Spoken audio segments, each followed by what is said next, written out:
Quero saudar os irmãos com a graça e a paz do Senhor Jesus. É motivo de muita alegria estar aqui, louvar a Deus pela oportunidade, e já peço que você abra sua Bíblia no Salmo de número 128. Enquanto a igreja abre, eu quero louvar a Deus pela vida do pastor Josué, pela riquíssima oportunidade. Pastor Josué, para mim, é uma grande inspiração de Deus, tá? E eu louvo a Deus por ter um pastoreio, um líder e um mentor como o pastor Josué Brandão. Louvo a Deus também pela vida dos demais obreiros, companheiros que estão juntos nesta grande batalha.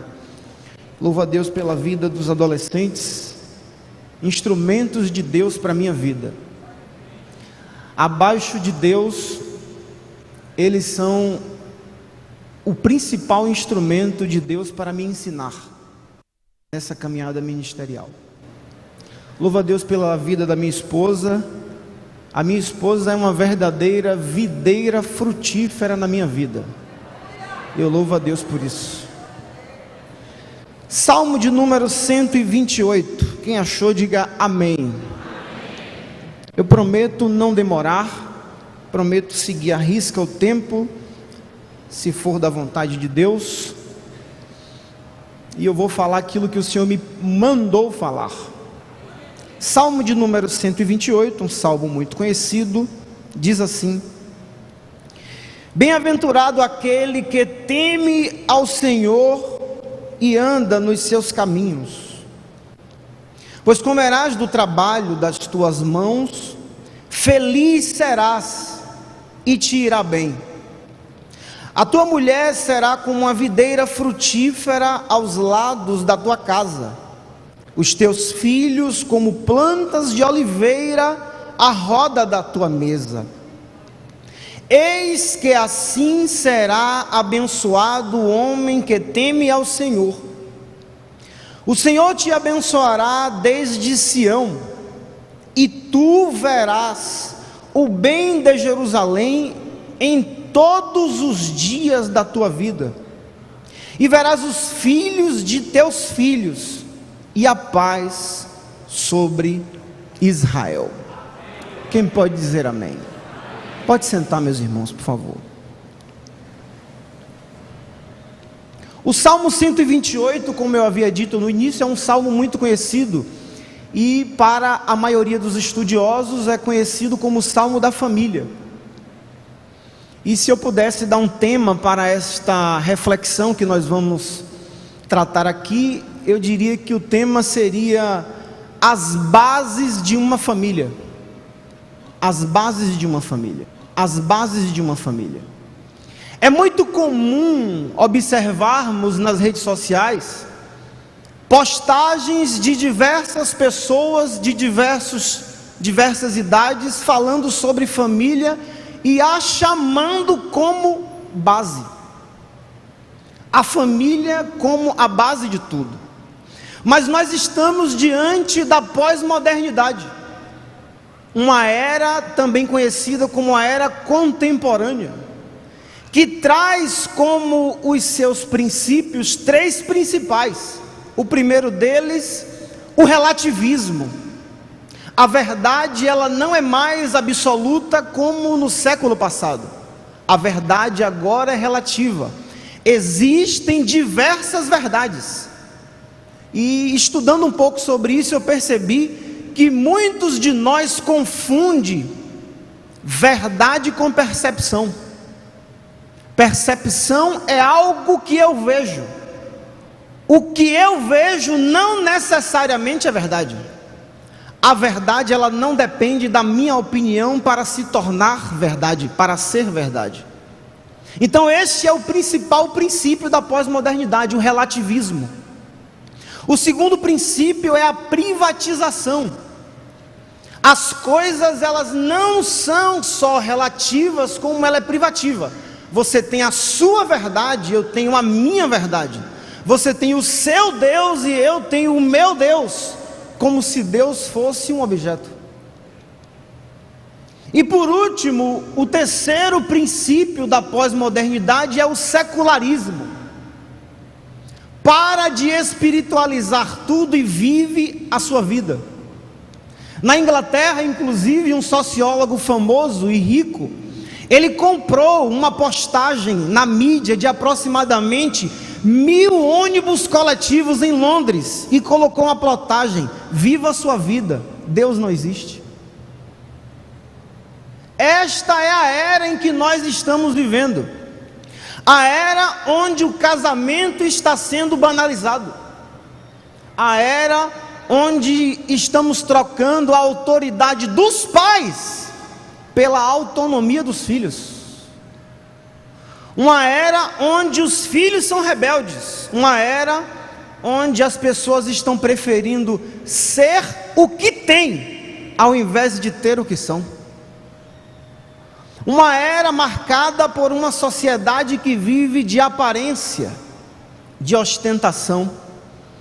Como os fariseus hipócritas, como o próprio Jesus narrou em Mateus capítulo 23, dizendo que eles se parecem muito mais com sepulcros, perfeitos por fora, mas imundos por dentro.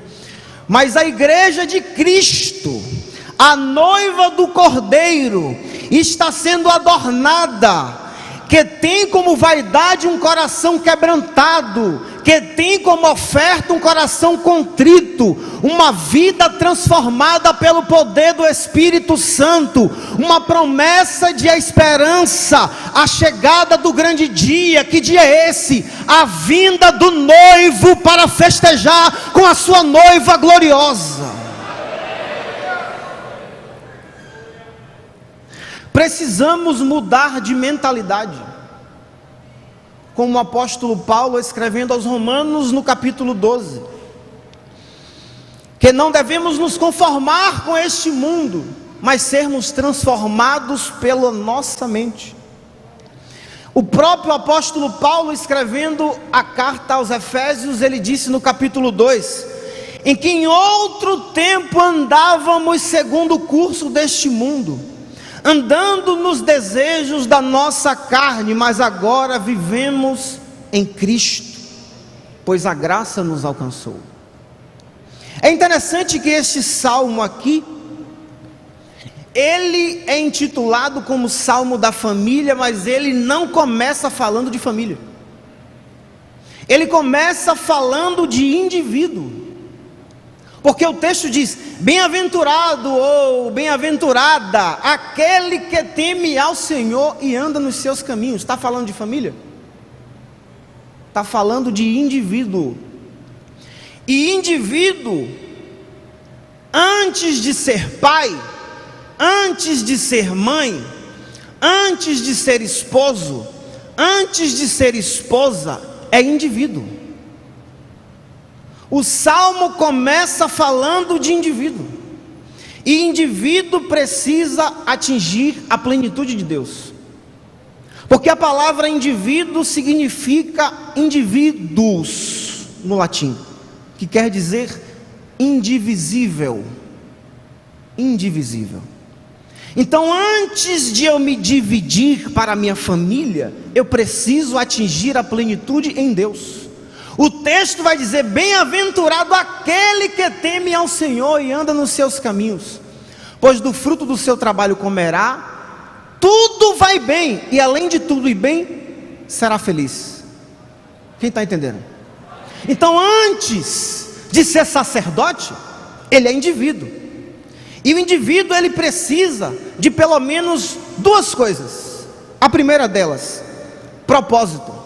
Ele precisa ter propósito de vida, ele precisa saber onde quer chegar, ele precisa ter foco, ele precisa ter direção. Vivemos na era onde se diz que nós vivemos na era do conhecimento. Eu não concordo. Nós vivemos na era da informação, porque a informação ela é cumulativa, o conhecimento é seletivo. E o conhecimento é seletivo porque ele requer prática. O insensato e o tolo, ele não tem conhecimento, ele é superficial, ele constrói a sua casa na areia. É interessante que o próprio sábio Salomão, em Provérbios 13:16, ele diz: todo homem prudente age com base no conhecimento, mas o tolo expõe a sua insensatez. Quem quer ser sacerdote, busca o conhecimento. Ele vai preparar sua família como? Se não tiver conhecimento. Tem alguém na igreja? Então o indivíduo, ele precisa ter propósito. Ele precisa saber onde quer chegar. Eu acho interessante um filme que todos conhecem, que é Alice no País das Maravilhas. Tem um trecho desse filme que dura aproximadamente 1 minuto e meio. Para mim, esse trecho vale o filme inteiro. É o momento onde Alice está perdida. Ela está no meio da floresta. E caminhando pela floresta, ela olha para um lado, olha para o outro e não sabe para onde vai. E tem vários caminhos a seguir. E de repente, do alto de uma árvore surge o gato. E o gato diz: eu sou o mestre gato. E ela pede ajuda ao gato: por favor, me ajude. E ele diz: posso te ajudar. E ela diz: me mostra qual desses caminhos eu devo ir. E ele diz: claro, primeiro me diga onde você quer ir. E ela diz: eu não sei, eu estou perdida. E ele diz: então não posso falar nada, escolha qualquer um, porque quem não sabe para onde vai, qualquer caminho serve. Quem não sabe para onde vai, qualquer caminho serve. Antes de ser sacerdote é indivíduo. Indivíduo precisa ter propósito. Vivemos numa geração de pessoas sem propósito. Uma estatística aponta que aproximadamente quase metade dos jovens mudam de curso na faculdade no primeiro semestre. Por quê? Falta de propósito. Ah, então eu não posso ter dúvida? Claro que pode. Nós não somos perfeitos. Mas 50% mudar de curso no primeiro semestre é porque não sabe o que quer. Então o indivíduo, além de ter propósito, saber onde quer chegar, ele precisa ter perseverança. Ele não pode desistir na primeira derrota. Vivemos, pastor, na geração dos sobrecarregados. Eu posso falar sem dúvida alguma e sem medo de errar: 70% desse auditório aqui, na juventude, teve que trabalhar, estudar e cuidar de casa ao mesmo tempo. 70%. Hoje, um jovem de 20 e poucos anos, só porque entrou na faculdade, está sobrecarregado. Vai assumir uma família como desse jeito? Vai acabar num consultório de um psiquiatra, de um psicólogo, para tomar ansiolítico, porque está sobrecarregado com faculdade? Que geração é essa que quer alvoroçar o mundo, mas não sabe onde quer chegar? Precisamos arregaçar as nossas mangas, porque quem começou a construir a nossa história vai terminar. Ele é o alfa, ele é o ômega, mas a gente precisa tomar direção.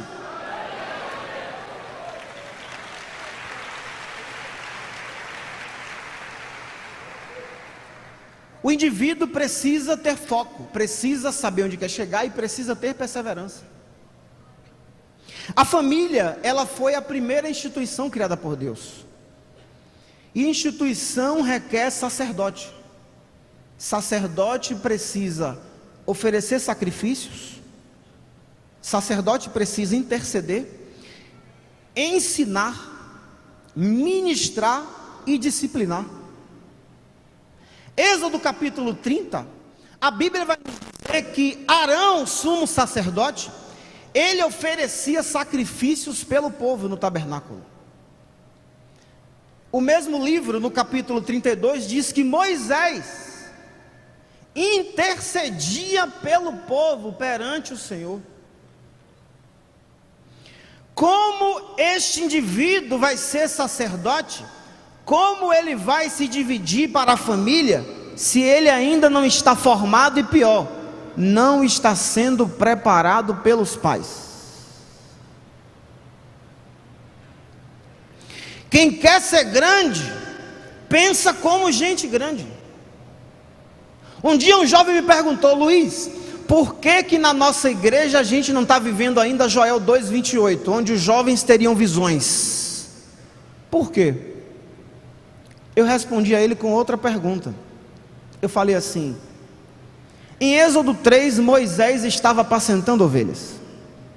Em Gênesis 37, José foi observar os irmãos e apacentava ovelhas também. Em 1 Samuel capítulo 15, Davi estava apacentando ovelhas quando o profeta estava na sua casa para ungí-lo. E ele era o menor de todos. Daniel, quando foi levado para a Babilônia, em Daniel capítulo 1, diz que ele foi levado para servir. Josué, em Êxodo 30, diz que Deus falava face a face com Moisés, mas Josué não se apartava do meio da onde? Da tenda, estava aprendendo. Em Atos capítulo 16, Paulo, fazendo a sua viagem missionária, chega lá em Listra, e todas as pessoas falam bem de Timóteo. Ele ainda era adolescente, mas a partir daí do exemplo que ele estava dando como servo, ele foi chamado para o ministério.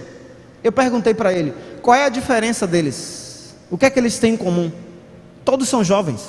A diferença é que eles eram jovens, mas pensavam como gente grande, assumiam responsabilidades de homens, tinham visão de homens.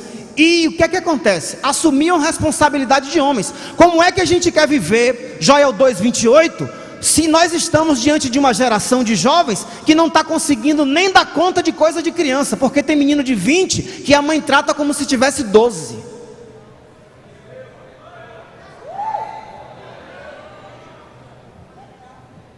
Pode ir mais um pouco? Paulo, escrevendo na primeira carta aos Coríntios capítulo 13, ele diz: quando eu era menino, falava como menino, pensava como menino e raciocinava como menino. Quando me tornei homem, está falando do crescimento espiritual. Deixei para trás as coisas de menino. Quer fazer a diferença? Faça o que poucos fazem. Para de seguir o curso do rio e colocar aquela hashtag VQV.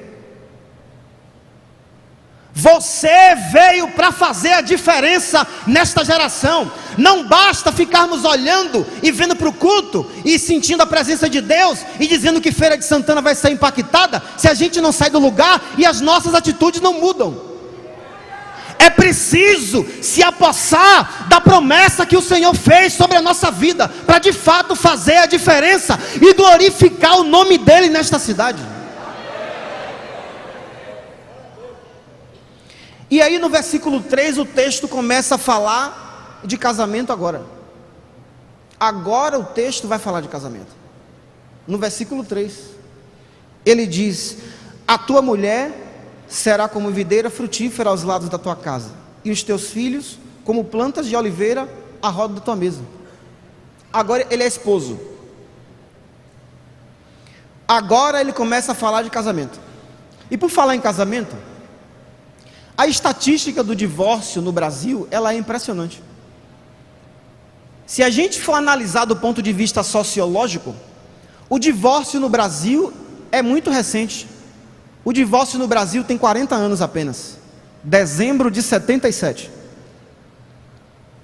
E nos últimos 10 anos, de 2006 para 2016, o número de casamentos no Brasil aumentou 375%. Porém, o número de divórcio aumentou 850%. Essa é a realidade em que nós estamos vivendo. E foi feita uma pesquisa para entender quais as principais razões do divórcio, pastor. E a primeira razão, adivinhe, incompatibilidade de gênios. Eu sou do jeito que eu sou e vou casar. Se não der certo, eu não preciso mudar. Eu sou assim. Quem me quiser vai ter que me querer como eu sou. Essa é a mentalidade. O segundo motivo, adultério. E o terceiro, problema financeiro. Divórcio virou uma opção. O divórcio virou uma opção. Mas precisamos entender que casamento, ele não é perfeito. Porque a palavra perfeito significa feito por inteiro. Casamento não é perfeito. Efésios capítulo 4, versículo 13, diz que nós estamos buscando a estatura de varão perfeito. Nós não somos perfeitos. Mas o que me chama a atenção é que quando um casal ele começa a ter problema, normalmente um dos dois procura a solução fora e não dentro. Me acompanhe para você entender. Quando nós estamos dentro de um avião, e o avião é o meio de transporte hoje, é o segundo meio de transporte mais seguro do mundo, só perde para o elevador.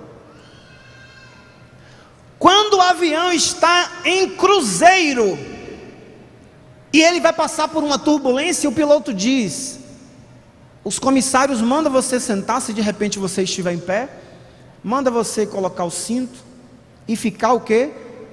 Repousando, parado, até que a turbulência saia, até que a turbulência passe.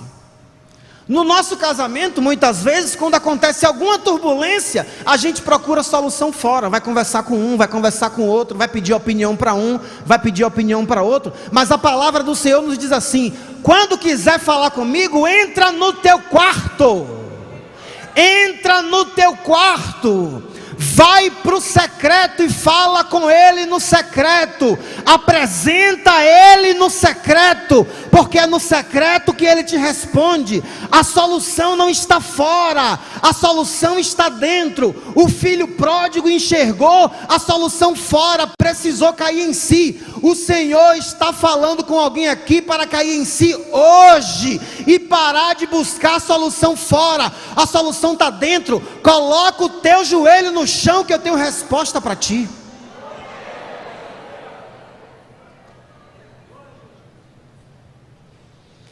Além do casamento estar banalizado, existem muitas divisões dentro do casamento. A Bíblia diz que o homem sai da casa do seu pai e da sua mãe e se une à sua mulher, e eles se tornam o quê? Uma só o quê? Ok, uma só carne. Se eles se tornam uma só carne, eles são uma só carne para tudo ou para algumas coisas? Para tudo. A pergunta é: vou perguntar isso, pastor. Existe divisão de salário na sua casa? O salário dele é dele, o meu salário é meu salário. Vou gastar o dinheiro dele e vou guardar o meu. Vou gastar o dinheiro dela e vou guardar o meu. Existe divisão de salário na sua casa? Devagar, bem delicadamente, vire para o lado da pessoa que está do seu lado. Se de repente ela for casada, você pergunta: tem essa divisão na sua casa, irmão?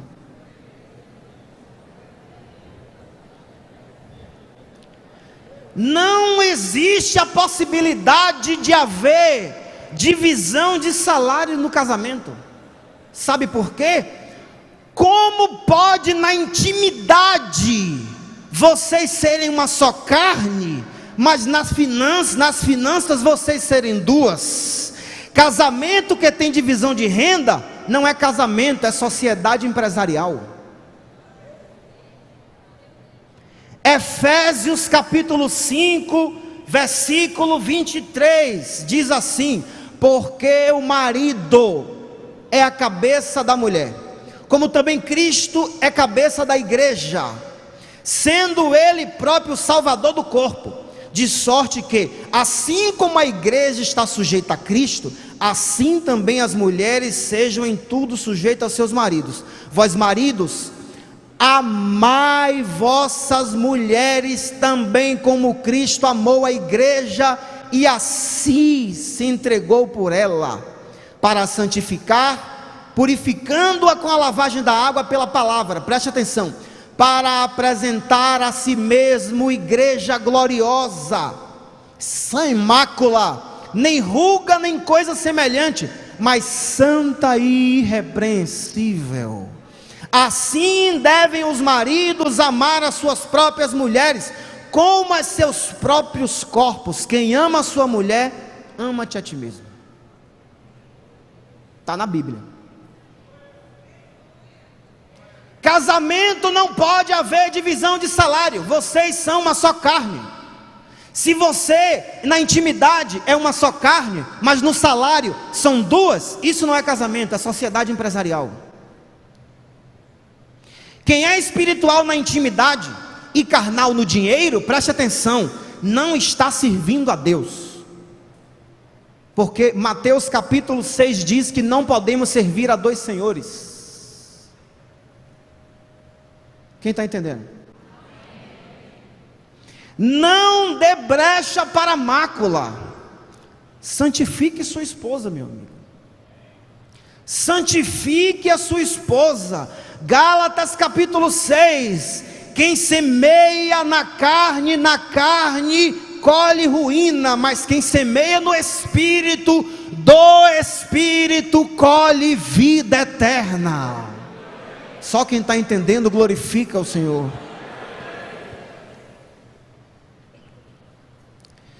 Vou falar mais duas coisas aqui, tá bom? E a gente ora. No verso 3 agora, ele diz que a mulher vai ser como uma videira frutífera no interior da sua casa. Videira simboliza prosperidade e paz. Jacó, antes de morrer, abençoou os teus filhos. Gênesis 49. Ele virou para Judá e disse que ele amarrará o seu jumentinho à vide, e o filho da sua jumenta a videira mais excelente. Já estava apontando para Cristo. Tem alguns que estão entendendo. José foi chamado como fruto frutífero. No mesmo capítulo, Gênesis 49, 22, ele diz assim: José é uma árvore frutífera à beira da fonte, cujos galhos passam por cima do muro. Videira fala de prosperidade e paz. Os espias, quando foram enviados por Moisés para espiar as terras inimigas, trouxeram do vale de Escol um cacho de uvas. Números capítulo 13. Jesus é a videira verdadeira, e se nós estivermos nele e ele em nós, produziremos muitos frutos.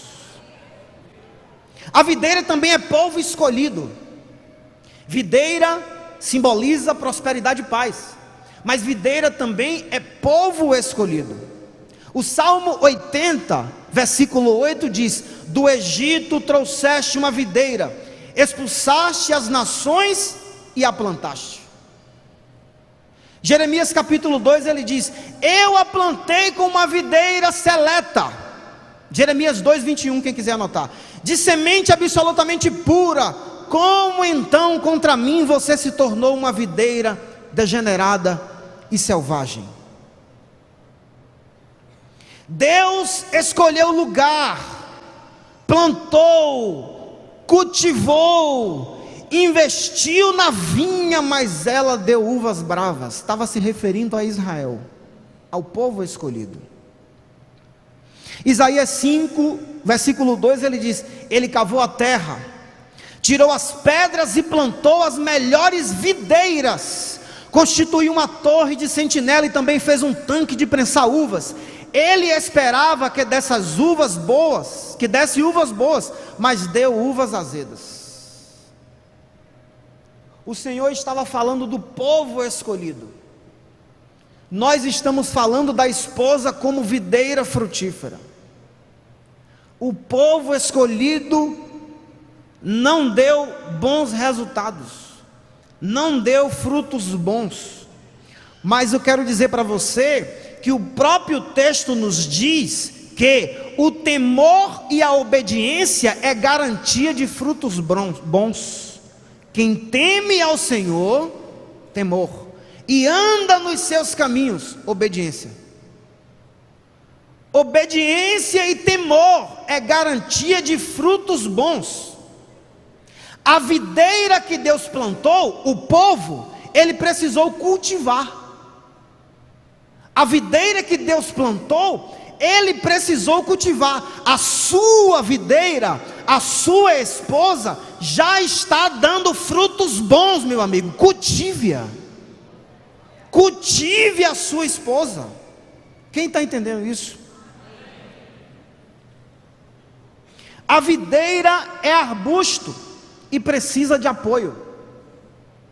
Videira é arbusto e precisa de apoio. Efésios capítulo 5, versículo 25. Amai a vossas esposas como Cristo amou a igreja. Assim como a videira é bênção para Israel, a esposa sábia é bênção para a sua casa. Só alguns entenderam. Provérbios capítulo 14 diz que a mulher sábia edifica a sua casa. Assim como a videira é bênção para Israel, a esposa sábia é bênção para a sua casa. Segura esta aqui. Provérbios capítulo 12, versículo 4. A mulher virtuosa é coroa para o seu marido. A mulher virtuosa é coroa para o seu marido. Coroa sem cabeça é joia com propósito incompleto. Tem alguns que não entenderam, eu vou repetir. Provérbios capítulo 12, verso 4 diz que a mulher é coroa para o seu marido. Mas a coroa, ela só tem utilidade se tiver cabeça. Se a coroa não tiver cabeça, ela é uma joia com propósito incompleto. Cuidado, Deus pode levantar outra cabeça. Assume o seu papel e cumpre o seu propósito de sacerdote. Você é sacerdote real da sua casa. Vós sois geração eleita. 1 Pedro capítulo 2. Sacerdócio real, a nação santa, o povo adquirido, que anuncieis as virtudes daquele que nos chamou das trevas para a sua maravilhosa luz. Quem está entendendo? Agora chegou a parte que eu queria. Ele agora fala dos filhos. Primeiro falou de indivíduo, depois falou do casamento. Agora ele fala dos filhos. Ainda no versículo 3, ele diz que os filhos são como plantas de oliveira à roda da sua mesa. Plantas de oliveira à roda da sua mesa. Descendência abundante, forte e obediente aos pais, é o que o texto diz aqui. Uma descendência abundante, forte e obediente aos pais. Engraçado, pastor, que quase toda oliveira, ela tem aproximadamente 10 ou mais mudas presas nas raízes. 10 ou mais mudas presas nas raízes. O que isso quer dizer? A oliveira precisa de raiz. As mudas nascem já na raiz. Você vai entender. São plantas e plantas precisam de raiz para se sustentar.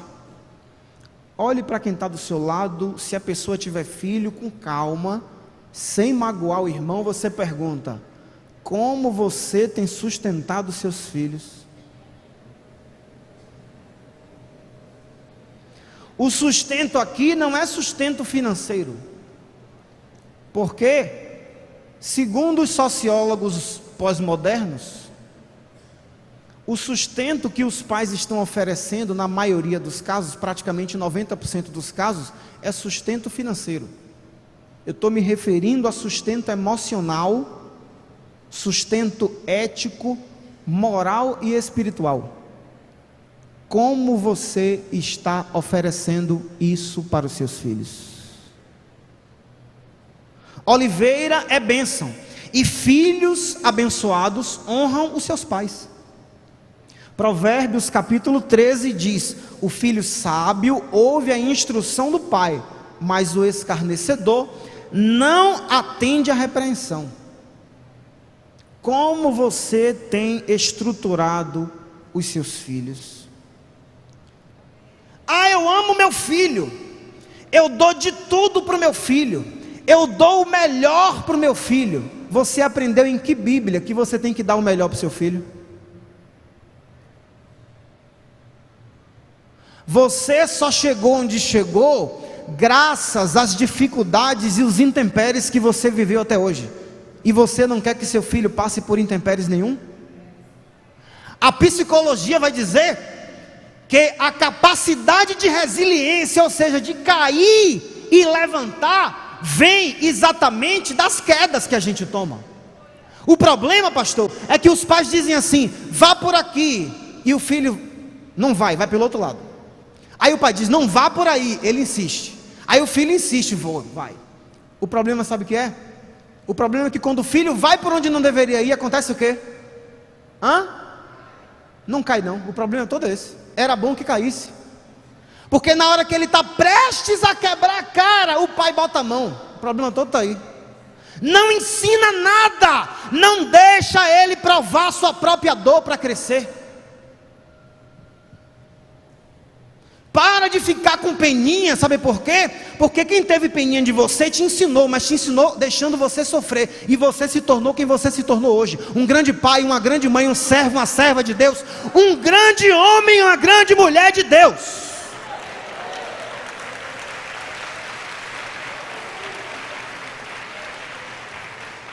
Ah, mas eu amo meu filho. Chega do amor, aceita tudo.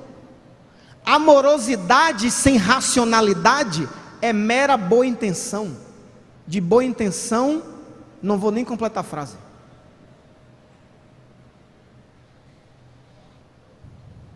Cuidado com a superproteção.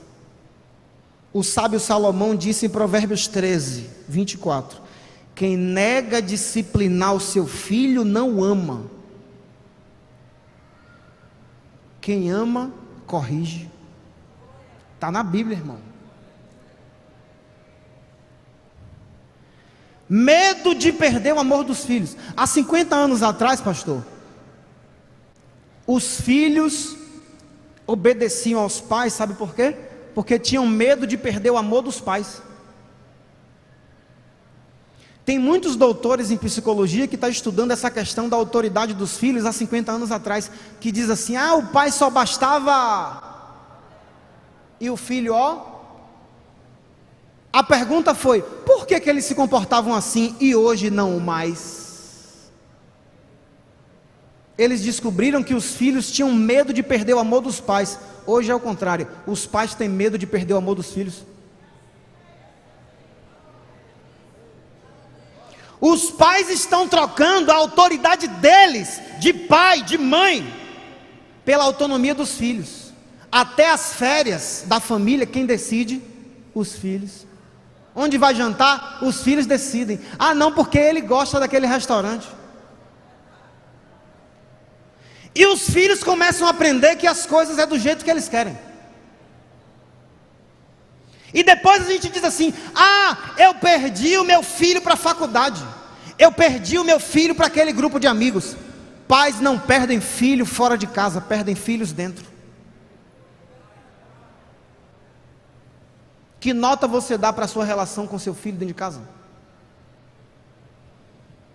Porque aqui na igreja é muito fácil sentar e o ministério infantil toma conta, e a secretaria de adolescente toma conta, e o pastor Josué toma conta de 2.000 pessoas. E fora daqui, você toma conta de quem?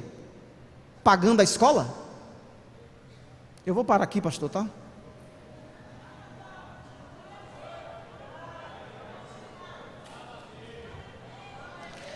Mas a Bíblia diz que o amor tudo suporta. Está escrito 1 Coríntios 13, 7, o amor tudo suporta. Volta 2 versículos, 1 Coríntios 13, 5, a Bíblia diz assim: o amor não age de maneira inconveniente. Em algumas traduções está indecente. Sabe o que significa? Indecente, inútil, egoísta, imoral, sem propósito. Qual o propósito da sua superproteção? Vai levar ele para onde?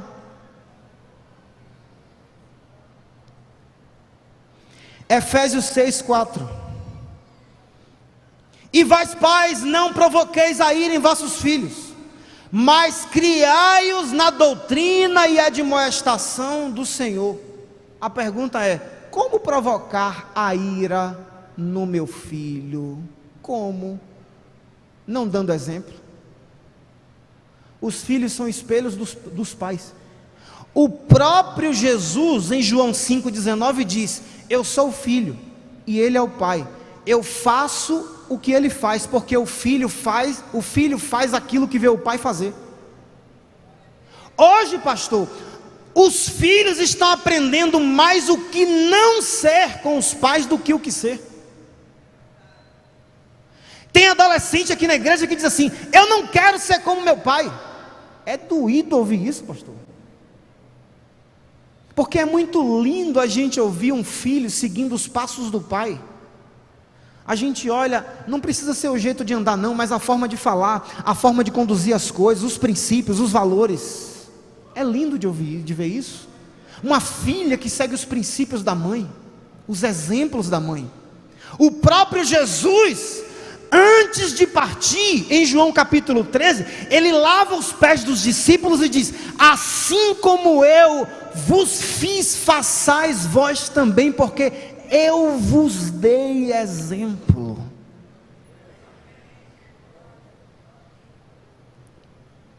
A gente está vivendo numa geração, pastor Josué, que ter filhos virou um sonho de consumo. Todos aqui nessa igreja têm sonho de consumo. O homem é motivado por sonhos. O homem quer consumir. Quero comprar um carro, quero comprar uma casa, quero viajar, quero melhorar de vida. Maravilha, bênção. Meu sonho é ter um carro. Trabalhei, Deus me ajudou, me abençoou, comprei. Faço o que agora? Continuo querendo comprar o carro? Muda o quê? O foco. Muda o foco.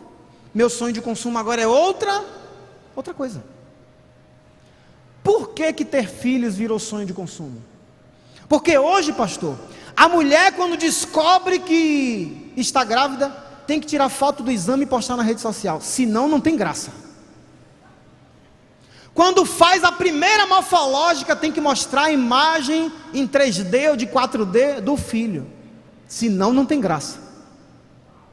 Tem que fazer o bendito chá de revelação e postar para mostrar, porque tem que mostrar, porque senão não tem graça. E vai postando, e vai mostrando, e vai exibindo. Por quê? Porque a vida virou um espetáculo.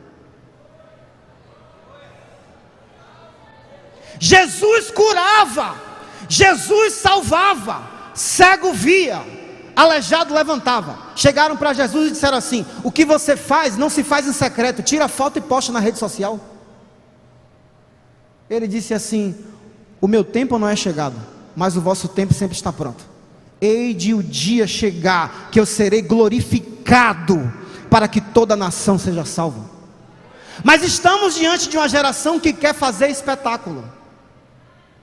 Engraçado que vai tirando foto e postando e desenhando tudo, e todo mundo vai vendo tudo pela rede social. Para quê? Porque quero mostrar. Para quê? Qual o propósito? Qual o propósito? Não tem propósito não. Então se não tem propósito, não serve. Aí quando a mulher tem o bebê, seja cesárea ou normal, tem que tirar aquela foto cruzada, que ela está deitada, tirou o menino de dentro dela e o marido está assim, ó.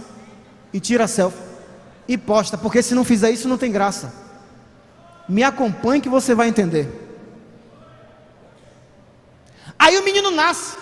Quando nasce, tira foto, milhões de fotos. A primeiro aniversário, mensagem, é aniversário todo mês, tem que tirar foto e postar, tem que mostrar.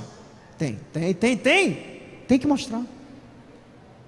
Quando o menino ou a menina vai para a escola pela primeira vez, tira foto da fardinha, da bolsa, que foi para a escola pela primeira vez. O que eu acho interessante, sabe o que é, pastor? Vou falar de princípio aqui, ó. É muito comum as pessoas tirarem foto e postar a aparência, a ostentação, mas não tira foto de princípio. Quer que eu te mostre? Eu não vejo nenhum pai tirar foto ensinando o filho a dobrar a farda e postar na rede social. Eu não vejo nenhum pai tirar foto do menino que sabe entrar em várias páginas na internet, mas ele não sabe folhear a Bíblia. Tira foto, filma e mostra para glorificar o nome de Deus, porque filhos são herança bendita do Senhor.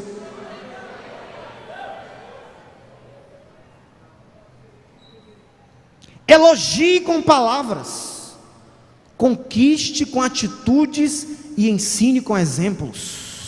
Não queira formar bons alunos, porque a moda agora é porque eu tenho que oferecer tudo para o meu filho, eu tenho que dar tudo para o meu filho, eu tenho que equipar meu filho como se fosse um carro, para ele entrar na faculdade. Não queira formar bons alunos, forme discípulos. Não queira deixar herança, deixe legado. Por quê? Porque a herança a gente deixa para as pessoas, legado a gente deixa nas pessoas. O que foi que Jesus deixou para nós? O Espírito Santo de Deus, que habita em mim e habita em você. Esse aplauso não é para mim, é para Jesus. Fique de pé em nome de Jesus.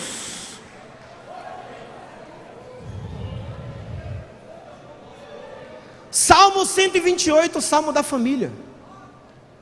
Indivíduo, casamento e filhos. A família é isso ou não? O homem e a mulher, depois o casamento e depois os filhos. Os filhos são como flechas. O Salmo 127, no versículo 4, diz que os filhos são como flechas. Salmo 127, 4 diz: como flechas na mão de um homem poderoso, assim são os filhos da mocidade. Os filhos são flechas. E flecha precisa ser carregada antes de ser o quê? Filhos são flechas. Flechas precisam ser carregadas antes de... Flechas não podem ser desperdiçadas. Elas são preparadas para o Senhor. Me acompanhe. Você como flecheiro, como flecheira do seu filho, que é uma flecha, não pode lançar o seu filho para qualquer lugar. Ele tem que atingir propósitos. Eles são flechas, tá? Não se perde um filho fora de casa, como eu falei, se perde dentro. Josué foi forjado dentro de casa. Êxodo 33:11, Josué não se apartava do meio da tenda. Paulo disse a Timóteo, em 1 Timóteo capítulo 5, versículo 8, quem não cuida dos seus é pior do que o infiel. Negou a fé. Você está cuidando dos seus? Aí as pessoas dizem assim: a gente está num mundo perdido. Que mundo é esse que eu vou deixar para os meus filhos? Esse mundo perdido? O mundo que vamos deixar para os nossos filhos depende dos filhos que vamos deixar para esse mundo. A pergunta é: que filhos você está deixando? Josué foi preparado. Josué capítulo 1, versículo 8, a Bíblia diz: não te aparte a palavra dos teus lábios, medita de dia e de noite e faz tudo conforme está escrito. Josué virou sacerdote e disse: eu e minha casa serviremos ao Senhor. José foi preparado em casa. Como é que você está preparando seu filho em casa? Está preparando ele para quê? Para ele se tornar o quê? Para de se preocupar que seu filho se torne um médico, um advogado, um engenheiro. Primeiro se preocupe em ele se transformar em um discípulo de Cristo. Samuel foi preparado em casa. Ana disse: eu vou levar o meu filho para ele ficar para sempre com o Senhor.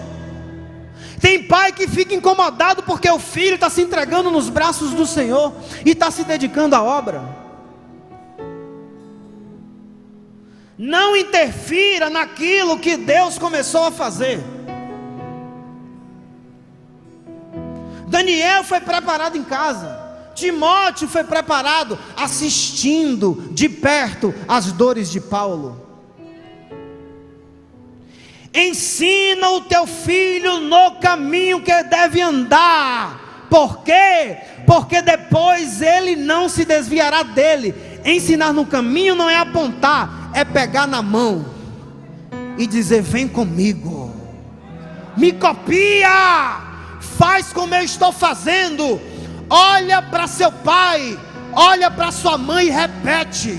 Porque hoje os filhos estão olhando e estão desviando, mas eu declaro em nome de Jesus que esta igreja é uma igreja renovada, que está vivendo um avivamento do Senhor e vai impactar esta cidade pelo poder do Espírito Santo. A gente reclama dos políticos, que o governo não investe em educação. Quantos livros por ano você lê? A extinção da corrupção não vai começar em Brasília, vai começar dentro da sua casa, dentro da minha casa. O fim da violência e da pedofilia não começa em quem comete, começa com a nossa consciência. O final da prostituição começa com a orientação desde pequeno. Construamos um novo tempo, uma nova história. Feira de Santana, a Bahia será reconhecida como uma cidade marcada pela Igreja de Cristo, que dá exemplo, que segue os princípios genuínos do Evangelho de Deus. Cultive os teus filhos, eduque, discipline quando necessário.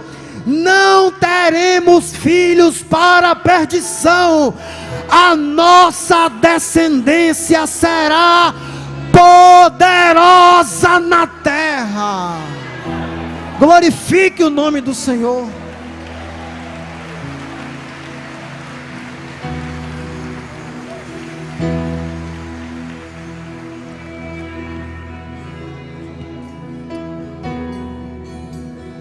Enquanto o ministério de louvor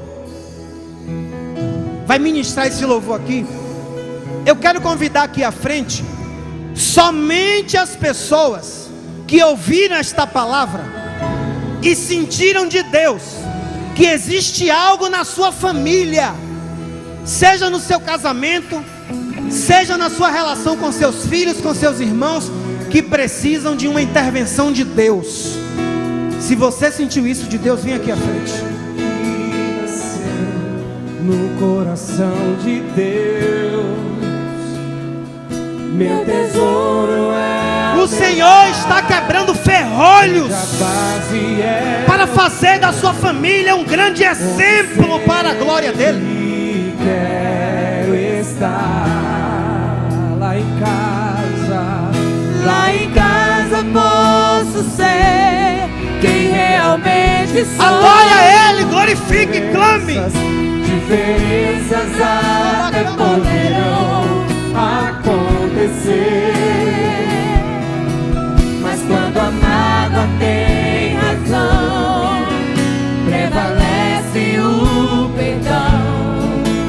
para sempre assim será. Aleluia! Minha família, debaixo da graça, guardada nas asas de quem a criou.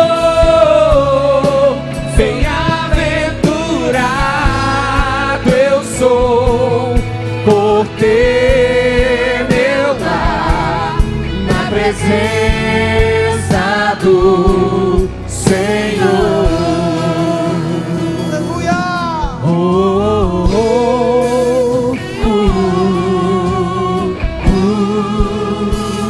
Tem família sendo liberta hoje. Tem restauração para sua casa sendo liberada hoje. Realmente sou. Diferenças até poderão acontecer, mas quando a mágoa tem razão, prevalece o perdão. Para sempre assim será. A minha família, debaixo da graça, guardada nas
gente, eu e minha casa. Agora ele diga, eu e minha casa, Senhor, eu e minha casa serviremos ao Senhor. Aleluia! Glória a Deus. Aleluia! Antes de passar o microfone, eu quero saber se entre essas pessoas que estão aqui tem alguém que ainda não é evangélico. Se tiver, levante assim a mão. Se tem alguém que ainda não é evangélico que está aqui na frente, levante a mão, por favor. Para vocês que vieram aqui à frente, o Senhor me diz que Ele trouxe vocês aqui e que há uma restauração para a casa de vocês. Há um renovo que não tem advogado. Não sei qual é a questão. Não tem advogado que vai resolver. Não tem a pessoa mais próxima que vai resolver, que está aconselhando. Não vai. Somente o poder de Deus é capaz de restaurar. E eu quero perguntar para vocês: qual de vocês quer entregar a vida de vocês para Jesus? Se vocês quiserem, só estenda a sua mão. Aplauda Jesus, porque Ele está salvando vidas aqui. Aplaude a Jesus e glorifique a Ele. Tem alguém aqui entre nós? Aproxima-se dessas pessoas que levantaram a mão, por favor. Agora, tem alguém entre nós que está afastado da igreja? Se tiver, levante a mão. Alguém que está afastado da igreja? Tem alguém afastado da igreja? Temos uma irmã aqui. Tem mais? Tem outra irmã ali. Um rapaz aqui. Tem 3 pessoas. Tem mais? Quanto tempo a senhora está afastada? 1 ano? E você, irmão? 1 ano também? E a senhora? 6 meses? Eu vou fazer uma pergunta para a senhora. Como é o nome da senhora? Dona Carla, irmã Carla. A senhora concorda e toparia passar mais 1 ano afastada da presença de Deus? A senhora quer voltar para os pés do Senhor hoje? Então vem para cá para a gente orar pela senhora e você glorifica o nome dEle. Você topa ficar mais 1 ano afastado do Senhor? Então vem para cá também e aplaude a Jesus. E a irmã também, se quiser, vem para cá renovar seus votos com o Senhor. Aplauda a Jesus, porque há uma festa no céu nesta hora.